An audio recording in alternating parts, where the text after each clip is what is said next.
আমাদের ECP concrete হলো block দিয়ে কুড়িগ্রাম জেলা সদরের মধুর মোড়ের পাশেই এখানে একটি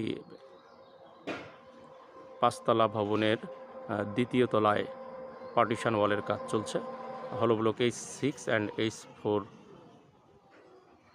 দিয়ে।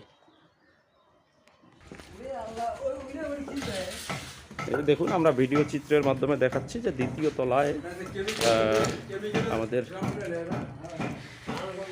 ব্লক দিয়ে মেশনারি কাজ হচ্ছে। এটি হচ্ছে ফার্স্ট ফ্লোর অর্থাৎ দ্বিতীয় তলা এই ভবনের।